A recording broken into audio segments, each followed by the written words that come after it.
ito guys, magsisibak tayo ng kahoy. Ganyan talaga guys pag hindi tayo makabili ng gasol. Kahoy lang muna.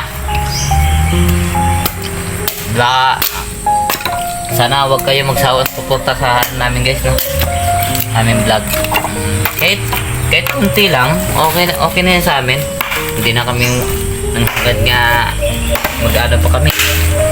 Kasi kontento na kami kung anong meron kami mo.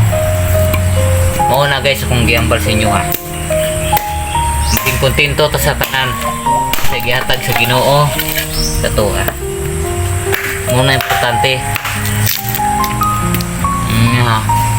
Hindi na kailangan na hangad pa tayo ng yayaman tayo. Wag yun.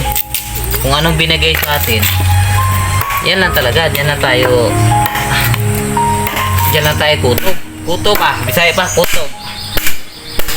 So ayan guys. Kami, hindi pa kami magtitiping kasi yung tita ko kasi namatay. Yun po yung hindi kami nakapagtiping. Guys, pasensya na kayo na hindi kami nakapagtiping kay alam nyo na guys, Walang upload. Kasi may patay. May patay kasi guys eh. Sana maintindihan nyo po. Ito lang sabi ko sa inyo guys na pag-support na lang po sa namin video. Baka next week patawin na kami ulit. Baka madami na. Pinagpawisan ako. Kapoy yung maghanap buhay guys. Perting kapuya. At tayo ng kinabuhi ay.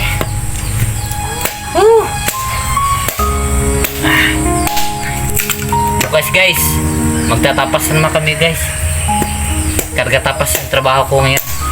Headline ba? Ano ibig sabihin ng karga tapas? Tapas, alam na nila yan. Tapas ng tubo. Kasi dito guys sa probinsya namin, katubuan kasi to, Negros Occidental to. Kaya madaming tubo. Kaya nagtatapas kami katulad nyan. Ayan. Nakita nyo yan guys.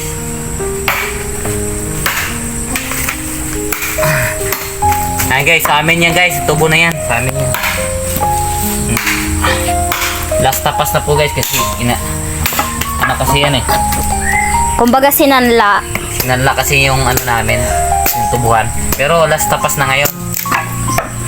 Next week, sa next year pala, kami na mag-aalaga niyan. Yes. Tignan nyo guys. Pinapawisan na ako. Pero I love you talaga sa inyo guys na nagsuporta sa amin. Maraming salamat po.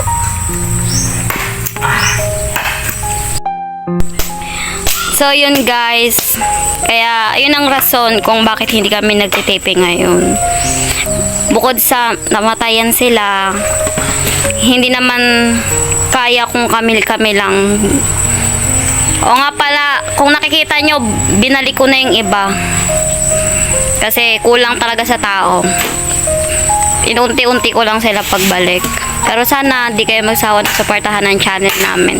Kahit bumaba yung views namin, okay lang po, walang problema sa amin yun. Kasi ganun talaga. Tatanggapin namin yun.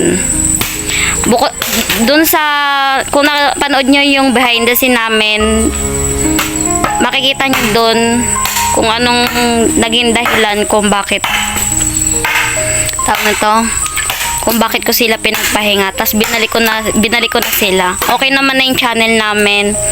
Kaya salamat sa suporta nyo ulit. God bless you sa inyong lahat. Ingat kayo. Salamat po. So guys, bye-bye po. God bless you po sa inyo, no?